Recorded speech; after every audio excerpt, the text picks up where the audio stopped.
Nijesh, K T. Kunhikannan നുണ പറയേണ്ട കാര്യമില്ലല്ലോ. ഞാൻ ആ ചിത്രം കണ്ടതല്ല. എങ്കിൽ കൂടിയും നിക്ഷേപ തുക സമാഹരണത്തിന് സാദിഖലി തങ്ങളും പി.കെ. കുഞ്ഞാലിക്കുട്ടിയും പി.കെ. ഫിറോസും അടക്കം ലീഗ് നേതാക്കൾ മാത്രം നിറഞ്ഞു നിൽക്കണമെങ്കിൽ, ഞാൻ തുടക്കത്തിൽ പറഞ്ഞ വാക്കാണ്, UDFന്റെ രാഷ്ട്രീയ പേട്രണേജ് അതിനുണ്ട്. നിജേഷ്, അതിലേതോ ഒരു സുധീർ കുമാർ ഇപ്പോൾ ഇല്ല എന്ന് പറഞ്ഞുകൊണ്ട് നിങ്ങൾക്ക് അതിന് ഉത്തരവാദിത്വം ഒഴിഞ്ഞു മാറാൻ കഴിയില്ല.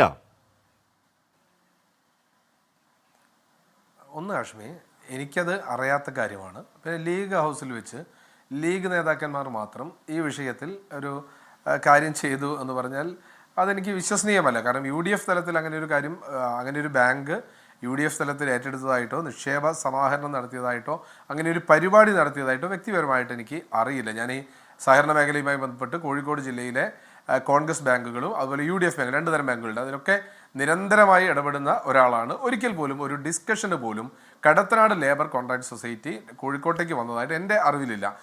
ഇനി ഉണ്ടോ എന്നറിയില്ല. ഞാൻ അതുകൊണ്ടാണ് ഇന്ന് കോഴിക്കോട് പോയിട്ട് കോഴിക്കോട് വിളിച്ചന്വേഷിച്ചിട്ട് ആ രേഖകൾ, അങ്ങനെ ഏതെങ്കിലും തരത്തിൽ രേഖകളുണ്ടോ എന്ന് അന്വേഷിച്ചത്. അതില്ല എന്നുള്ളത് എൻ്റെ ബോധ്യമാണ്. കാരണം ഞങ്ങളൊരു തെരഞ്ഞെടുപ്പിൽ, സഹകരണ ബാങ്ക് തെരഞ്ഞെടുപ്പിനകത്തേക്ക് സ്ഥാനാർത്ഥികളെ നിശ്ചയിക്കുന്ന അതിൻ്റെ എല്ലാ ഡാറ്റയും കോഴിക്കോട് ജില്ലാ കോൺഗ്രസ് കമ്മിറ്റി ഓഫീസിലുണ്ട്. പിന്നെ KT പറഞ്ഞതുപോലെ DCCയിലേക്ക് മാർച്ച് നടത്തുക, അത് വരും. ഞങ്ങൾ അതിനൊക്കെ സ്വാഗതം ചെയ്യുന്നു. ആദ്യത്തതല്ലല്ലോ KT, നമുക്കറിയാലോ കരുവന്നൂരൊക്കെ. ഞാൻ അതിന്റെ രാഷ്ട്രീയം പറയാൻ ഉദ്ദേശിക്കുന്നു. ഞാൻ ഈ മരണപ്പെട്ടു പോയ, ആത്മഹത്യ ചെയ്ത ആയതുകൊണ്ട് ഈ വേദിയിൽ വെച്ച് രാഷ്ട്രീയം പറയാൻ. അല്ല, അതെ, കരുവന്നൂരിലെ രാഷ്ട്രീയം ജില്ലാ സെക്രട്ടറി ഉൾപ്പെടെയുള്ള രാഷ്ട്രീയം പറയണം.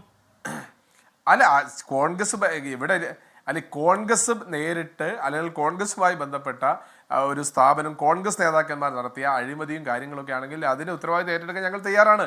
ഇനി ഈ വിഷയത്തിൽ ഇപ്പോൾ സുധീർ കുമാറിന് എന്തായാലും ഇന്ന് പാർട്ടിയിൽ നിന്ന് സസ്പെൻഡ് ചെയ്തൊരു കത്ത് ഞാനിപ്പോൾ കണ്ടു. പാർട്ടിയിൽ നിന്ന് സസ്പെൻഡ് ചെയ്തു. നേരത്തെ അദ്ദേഹത്തെ, പിന്നെ ഇതുമായി ബന്ധപ്പെട്ട അല്ല അദ്ദേഹത്തെ DC ഭാരവാഹി സ്ഥാനത്ത് മാറ്റിയത് എന്നുള്ളതാണ്. അദ്ദേഹം കഴിഞ്ഞ പാർലമെന്റ് തെരഞ്ഞെടുപ്പിൽ സജീവമാവാത്ത ഒരു വിഷയവുമായി ബന്ധപ്പെട്ടാണ് അദ്ദേഹത്തെ ഭാരവാഹി സ്ഥാനത്ത് മാറ്റിയത്. അത് സംഘടനാപരമായ നടപടിയല്ലേ?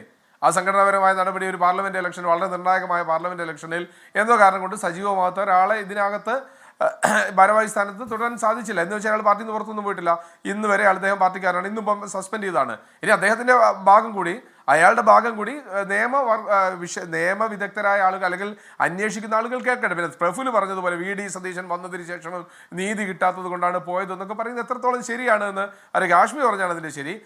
ഇത് പരാതി കൊടുത്തിട്ടുണ്ടെങ്കിൽ, പോലീസിൽ പരാതി കൊടുത്തിട്ടുണ്ടെങ്കിൽ, മുഖ്യമന്ത്രിക്ക് കൊടുത്തിട്ടുണ്ടെങ്കിൽ, സഹകരണ വകുപ്പിന് കൊടുത്തിട്ടുണ്ടെങ്കിൽ, അന്വേഷണം നടന്നിട്ടില്ല എങ്കിൽ സിസ്റ്റം അത് ഉത്തരവാദി തന്നെയാണ്. ആ കാര്യം യാതൊരു സംശയവുമില്ല. അവരെ ഇതുവരെ അതിന് നിയമപരമായി, ഇപ്പം നിങ്ങൾ നേരത്തെ പറഞ്ഞ വളരെ ലളിതമായി ചോദിക്കട്ടെ, കോൺഗ്രസ് നേതൃത്വം കൊടുക്കുന്നതാണ് എന്ന് പറയുന്നത്, അല്ലെങ്കിൽ UDF നേതൃത്വം കൊടുക്കുന്നതാണ്.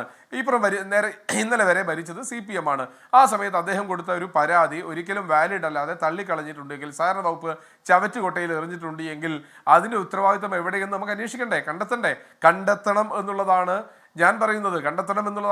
ബാങ്ക് പിടിച്ചെടുക്കൽ മാത്രമല്ലല്ലോ ഈ JR ഓഫീസിന്റെയും AR ഓഫീസിന്റെയും ഒന്നും പണി. ഇതുപോലെയുള്ള ക്രമക്കേടുകൾ കണ്ടെത്തുകയും ആരോപിതർക്കെതിരെ അന്വേഷണം നടത്തിക്കൊണ്ട് ആക്ഷൻ എടുക്കുകയും അവരിൽ നിന്ന് ഈടാക്കുകയും ചെയ്യാനുള്ള എല്ലാ നടപടിക്രമങ്ങളും അല്ലേ ഉള്ളത്. ഏതെങ്കിലും ഒരു ഇപ്പോൾ പുതിയ നിയമപ്രകാരം സഹകരണ സംഘത്തിന്റെ ബാധ്യതയുണ്ട് എങ്കിൽ അതിന് വ്യക്തിപരമായി അവരുടെ കുടുംബ സ്വത്തിൽ നിന്ന് വരെ ഈടാക്കാമെന്നുള്ളതല്ലേ പുതിയ നിയമം. സ്വാഭാവികമായിട്ട് അത് ഈടാക്കാനുള്ള എല്ലാ സാഹചര്യവും ഇവിടെ ഉള്ളപ്പോൾ അതിനെ ഇംപ്ലിമെന്റ് ചെയ്യേണ്ട ഉത്തരവാദിത്തം പഴയ ഭരണകൂടത്തിനുമുണ്ട്, പുതിയ ഭരണകൂടത്തിനുമുണ്ട്. നമുക്ക് അന്വേഷണത്തിൽ ഒരുമിച്ച് ചേർന്ന് മുന്നോട്ട് പോകാം. പിന്നെ അതിനെ സംരക്ഷിക്കാൻ ഞാൻ ആശ്മി ഒരു കാര്യം പറയാം, സംരക്ഷിക്കാൻ ഒരു ഘട്ടത്തിൽ പോലും ഇതിൽ കുറ്റാരോപിതരായ ആളുകളെ സംരക്ഷിക്കാൻ ഇന്ത്യൻ നാഷണൽ കോൺഗ്രസ് ഉണ്ടാവില്ല എന്ന് തീർത്തു പറയാം. ഒരു ഘട്ടത്തിൽ പോലും കൈത്താങ്ങ് കൊടുക്കാൻ ഞങ്ങൾ ഉണ്ടാവില്ല. അല്ലല്ല, ഞാൻ പറയുന്നത് കുറ്റക്കാരെ സംരക്ഷിക്കാതിരിക്കാൻ മാത്രമല്ല. കെ.ടി. കുഞ്ഞിക്കണ്ണൻ പറയുന്ന ഈ ഇബ്രാഹിം ഹാജിയുടെ സമാനാവസ്ഥയിൽ ജീവിക്കുന്ന സാധാരണ പാവങ്ങളായ മനുഷ്യരുണ്ടെന്നാണ്. അവർക്ക് പണം വാങ്ങി കൊടുക്കാൻ കൂടി ഇടപെടണം നിങ്ങൾ. സുധീർ കുമാർ കോൺഗ്രസ്സുകാരനാണെങ്കിൽ അയാളെ വിശ്വസിച്ച് അതിൽ പണം ഇട്ടുണ്ടെങ്കിൽ നിങ്ങൾ കൂടി ഉത്തരവാദികളാണേ. നിങ്ങൾ ഇടപെടണം, സംഘടനപരം ഇടപെടണം. ഹാഷ്മി,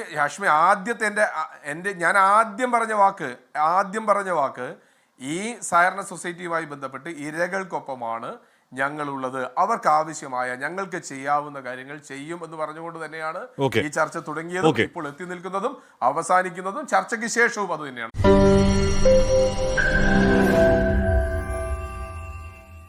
ലോകത്തെവിടെയായാലും ഏത് സമയത്തും 24 വാർത്തകളും ഓഗ്മെന്റഡ് റിയാലിറ്റി പാക്കേജുകളും എക്സ്പ്ലെയിനറുകളും വിശദമായി കാണാൻ ഞങ്ങളുടെ YouTube ചാനൽ നിങ്ങൾക്ക് സബ്സ്ക്രൈബ് ചെയ്യാം.